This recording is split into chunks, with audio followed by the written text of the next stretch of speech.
I've just released yesterday my 61st podcast episode. So I've been podcasting every single week for the last year. I started last April. And so I'm just going to outline for you really quickly some things, not just about podcasting, but about what it's like to get something new started in your business, and a little bit about creating consistent content. Because I think that's the key. It's not so much getting it started. It's actually quite easy to start a podcast. If a podcast is something that you're interested in, it's sustaining it that is the reality. And the average number of podcast episodes is 7 before people give up and stop doing it. So if you don't want to be one of those, then we'll try and cover that. So my podcast is called the Smart Business Podcast, and it's directed at solo business owners who want to work smarter, not harder. And the smart part of the podcast is to show up, to be methodical, to take action, and to be relationship focused and stay teachable. So SMART is an acronym that I use a little bit in the podcast. Certainly when I started, it gave me a good hook. So let's make sure. The first thing I would say about anything that you start in your business is that it's likely to start quite small. And the thing that I notice with solo business owners is because in the environment that we sit in, with so much available in the online space, what we find is that everybody's talking about their big results, their 5 and 6 figure launches, and how many people they've got in their membership, and it's always hundreds, and how much of this they've got and how much of that they got. And if you follow my magic system, you can have that too.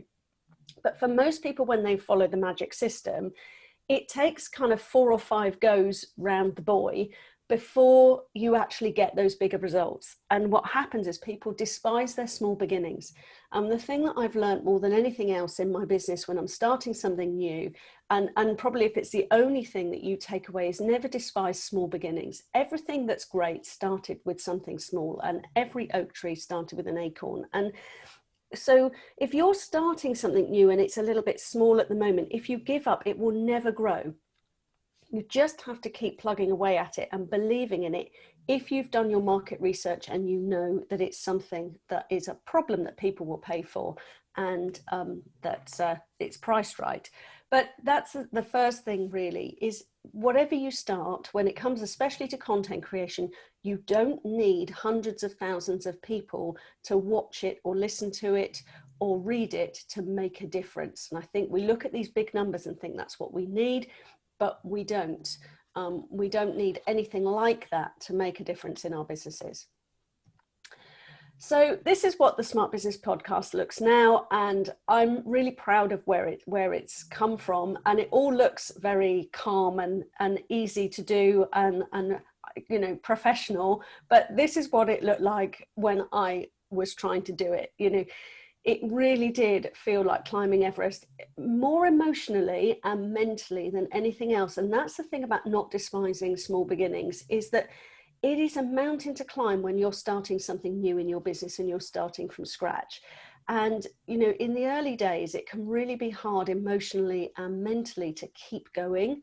But when you do, sometimes it feels like that, but less fun. But when you do get it done, when you do take those steps, you eventually will get to the top. But when you give up, that's the end of it, because you start to create a mindset where you are a giver-upper instead of a pusher-througher.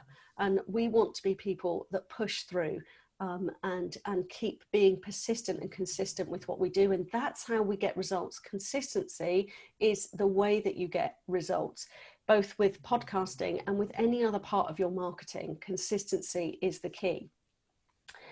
So it was like a roller coaster ride. It was like Everest, but this is how I got it done in the end.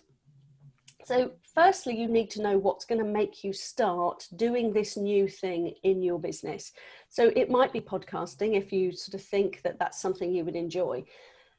But really, it's about producing regular, consistent content. And there's a variety of ways that you can do that. We traditionally think of content marketing as blogging, video, or podcast. But it can also be a long form Facebook or LinkedIn or Instagram post each week that people expect that has just a bit more information. It could be a live. It doesn't have to be blog, video, or audio podcast, but there are huge benefits for producing regular, consistent content. All your prospective clients can see who you are and what you think and what you stand for. And that's hugely beneficial now in helping you stand out from everybody else that does the same thing. There are thousands of business coaches. So if people are looking for a business coach, they might pick 2 or 3 people that are saying interesting things consistently. And so if you're putting out interesting, consistent content, you might be one of those. Same for all of your industries. None of you had a unique industry today.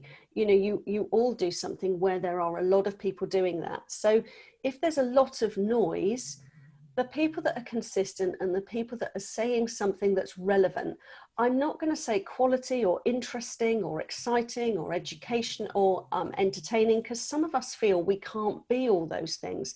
But it does need to be relevant to your audience. And the more relevant it is to your audience, the more they're going to be able to connect with you.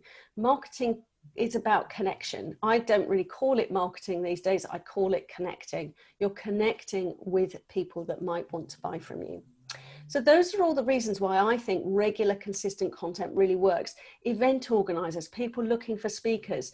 If you do something that demonstrates how you think, even if it's not an audio thing or a video thing, they are very likely to contact you if it's in line with what they produce.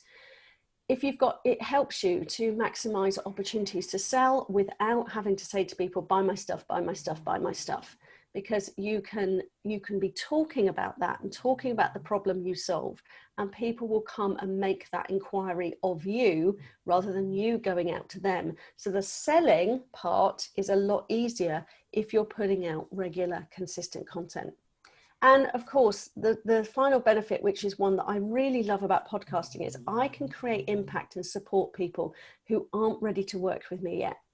They might not be financially ready. They might not be emotionally ready. They may be afraid of approaching a business coach, and I can bridge that gap and support those people still. So that's why I chose podcasting, but that is more broadly the benefits of regular, consistent content that I think we should all be considering within our businesses. So particularly for podcasting, I am a natural teacher. So I have a teaching background. I was 5 years as a primary school teacher, and I'm a good communicator. So I wanted to lean into those strengths. So I chose podcasting very specifically, but whatever you choose, lean into your strengths. If you're a good writer, don't think about starting a podcast. Think more about just creating relevant, consistent content for your audience. So the very basics of starting a podcast are, who is your podcast for? So, or who is your regular content for? Why do they care? Why should they listen to it? It's not enough for you to say, I've produced a podcast to help you. It's got to feel relevant to those people. And you've got to know what that relevance is, because it will make creating the content very much more easy. For a podcast particularly, you want to decide on your format and your title. And it's all about the audio with podcasting. So you want to create the best space you can, but I wouldn't sweat it too much. What you want is lots of soft stuff around you that stops sound bouncing off of hard surfaces. But just create the best sound that you can. I've heard some dreadful podcast sound that actually is still really popular. You can use your phone. Oops, I've just dropped mine. You can use your phone really easily to start a podcast. You can record using the voice memos, download that, and that's good enough to get going. I now have a Blue Yeti microphone that I use, but you can do it without spending hardly any money. So do that first. The hardest thing is learning how to edit. Technically, the hardest thing is learning how to edit. But YouTube is your friend. Audacity is a brilliant, if you're on Apple, you can use GarageBand, but Audacity is what I use for my podcast. Very easy to edit audio in there. Then what you want to do is get some cover art made and record your first episodes. Now, I want to just share with you a format for any content that you create, because I'm going to wind up in a second. But any content that you create will be made much easier if you use a framework to do it. And the framework that I use for all the content that I create is to start with the what. What am I talking about today? What is it that we're doing today? Why does it matter? So the most important thing is to connect people to what you're doing with why it matters to them. So if you're any topic that you're speaking about, you know why it's important, but your audience won't know. So what, why? Then how do I do the thing that you're talking to me about? So that's the main teaching. And with the how, what I would do is split it into different points that you want to make and produce and create proof for each point. So in the how, for podcasting, I would say, you know, get some cover art made because it makes a real difference. In my set scenario, having professional cover art made me prouder of the podcast, and it was easier to market it. So that is a how, get cover art made with some proof of why that matters and what's important. So what are you talking about? Why does this matter? How do I do it? Or what's the main teaching? And some proof where you can in those points. Then you want to summarize and give people a call to action. Even if the call to action is quite simple, don't leave content without a call to action. Just lately, I've been looking in LinkedIn at posts from solo business owners that I know are trying to grow their business. And there's no call to action and there's no link to the thing that they've been talking about. Penny will know that there's a particular solo business owner that sells a product, and every time they talk about this product, there's never a link to go and click on to buy the product. It drives me mad. So make sure there's a call to action that is easy. You always want to make it easy. I had that little child with the stepping stones. This is what you're wanting to do for your customers, not just for you. Create stepping stones to working with you. But that last step is always going to be the biggest one for them emotionally, because it's the last step where they're going to be risking the most, because they are risking resource, which we always want to protect emotionally. We always want to protect resource. When people are going to pay you money, that's the step that's the hardest for them, because they're risking resource. So you want to make that easy and not having them kind of hunting and pecking, looking for you all over the website. So the last few things are specific to podcasts. You need an audio host. Now I use Libsyn, Libsyn. It's about £10 a month. And what that does is hosts all the audio, because if it sits on your website, it will slow your website down no end. And it creates an RSS feed, so you can have a link on your website, and you can even have an audio player on your website, which I do, but it links over to the actual RSS feed in Libsyn. So you do need that, and you need to set up your audio channels. I keep it simple. I have Apple Podcasts and Spotify. Libsyn does it all for me. I just connected my Apple Podcasts and Spotify accounts to Libsyn. I upload the audio once and it pushes it out to the various things. So podcasting is incredibly easy. If you're somebody that is a natural communicator, and you can get used to the sound of your own voice when you're editing, which is a really good thing to just get over that thing about not liking the sound of your own voice, then podcasting is a really good thing. But if you don't take anything else away from today, regular, consistent content is the thing that you really want to do. I'm going to just skip through to a few points that I want you to avoid when you're starting something new in your business. I deleted about 160 podcast episodes before I released one. So the one thing I would say is if you're writing anything, if you're doing anything that is going to be looked at by other people, even video, avoid the practice vortex of doom. It will suck you in and you'll never escape. So as I say, 160 episodes I deleted before I even released one.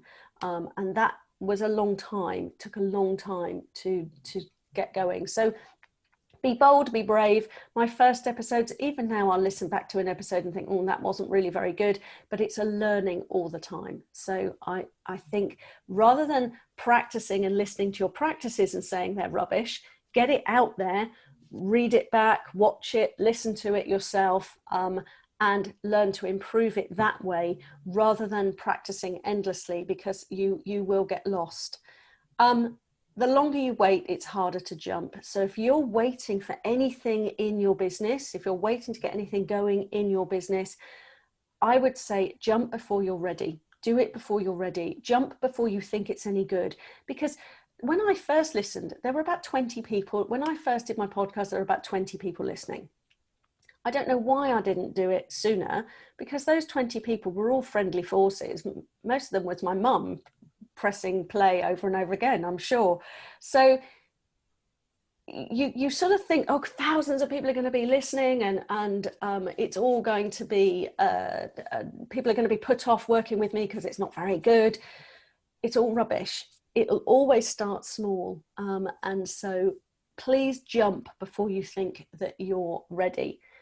Don't let your fear of what could happen make nothing happen, because we all think, what if it flops? But the reality for everything that we do in our business is not to think, what if it flops? We need to think, what if it flies, and plan for its success.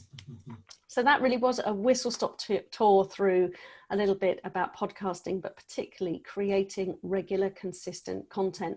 I think it makes a huge difference to everybody. These are the details of my podcast. I'm just going to stop the share. So yeah, it's really all about that regular, consistent content. Whatever you choose, the more consistent you are, the more people you're building up a trust bank when you're consistent with your content, because people know that they're always going to see something from you. And this is particularly true for service-based industries. We need to be putting stuff out there because your competitors are.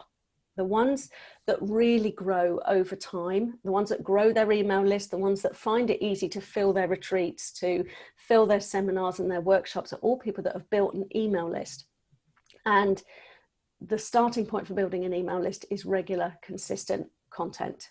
So I don't know if anybody's got any questions or if I'm allowed to take questions, but that is me done.